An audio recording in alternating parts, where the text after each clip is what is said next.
Hello, welcome to scrapbookingstation.com. I just finished up with my matted card kits and now I want to do something a little more free-form.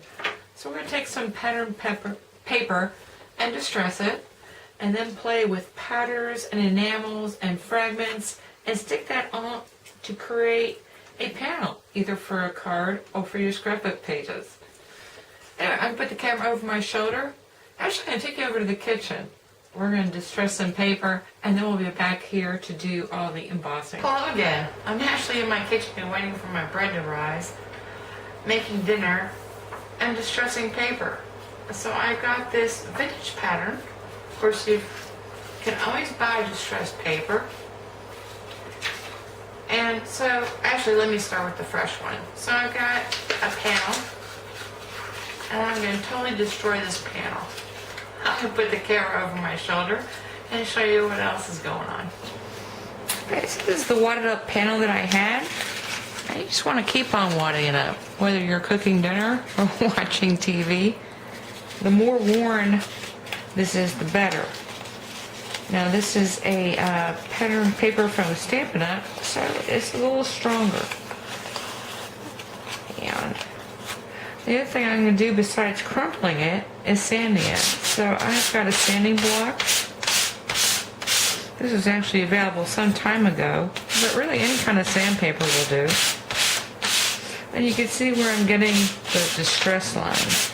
And it's okay that it tears. I actually lost a piece. You really want to work on both sides.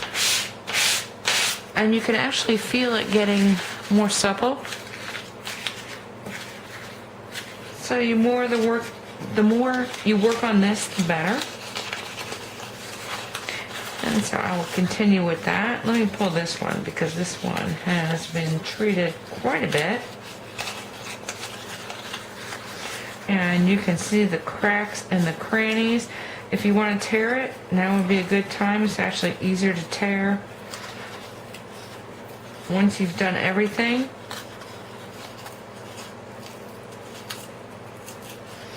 And I would actually, after tearing,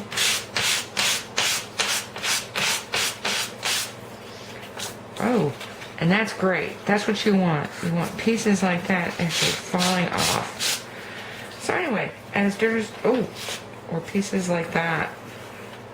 Anyway, that's the look you're trying to achieve before you go to embossing. So we'll go back to my craft room and we will heat emboss this sucker. I'm back with my crumpled up mess, and actually these are 4 pieces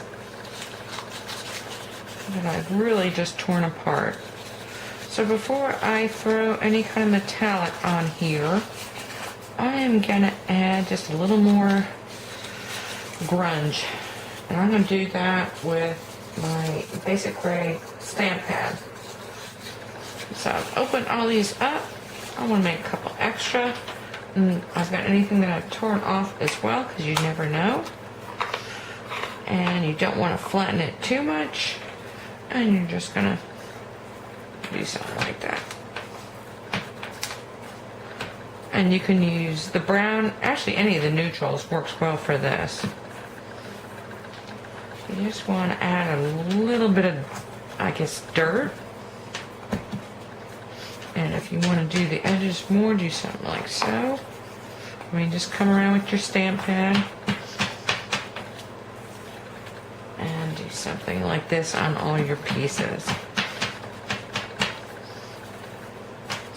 Okay, now we are ready to do some heat embossing.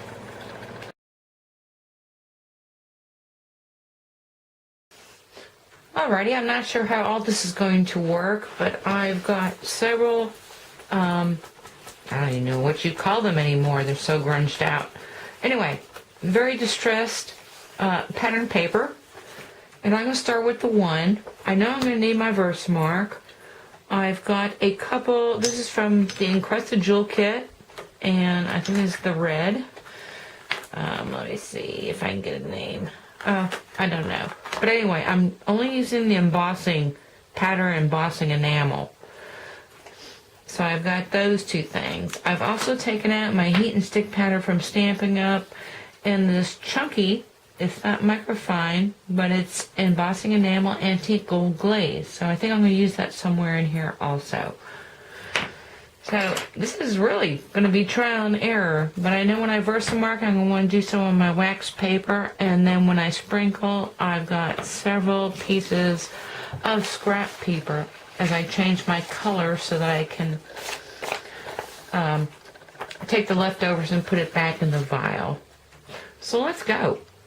I've got my Versamark, and my paper is pretty crumpled, and I am just going to kind of do what I did with my gray ink. And now, before I put any embossing pattern on, I'm going to put that here. And like I said, I'm starting with the red tinsel. And let's just see what happens. Actually, I think some of this is pretty chunky. And I don't know that you're supposed to tamp it off. So I'm going to press down. No, and it moves around quite a bit. So let's do this. Well, no, some of it's getting stuck. Okay, well, I'm actually going to take this over to my heat gun. So I will be back in just a second. And I tell you what, that looks so good. I am tempted to stop there, but I'm not going to. So I'm going to throw some more red on there. And I am going to try and control it a little bit better by Versamarking some of these edges. And then maybe just a little.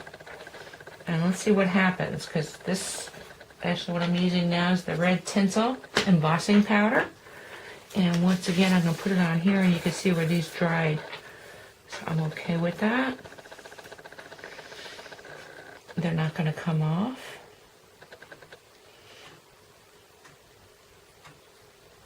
And I think this is going to stick a little bit more where I put the Versamark, because this is a very fine embossing powder.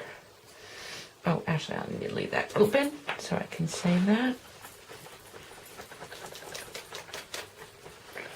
Wow. I'm just going to punch away anything too much. Actually, I probably put too much on. So now I'm going to take this over again to my heat gun, and we'll see what happens. Okay. Wow, I think I overdid it on this tinsel, because I'm losing my paper. So something to think about. Anyway, now I'm going to go with the chunky antique glaze. So once again, I'm going to use my Versamark. And try and... Actually, I'm just going to go to that side, maybe a little here. And, ooh. I have to clean that off. Like I said, this is a little bit chunkier embossing powder. Actually, embossing enamel. So I am actually going to press down a bit.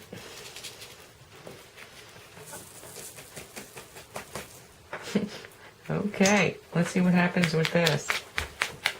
Oh, look at the back side.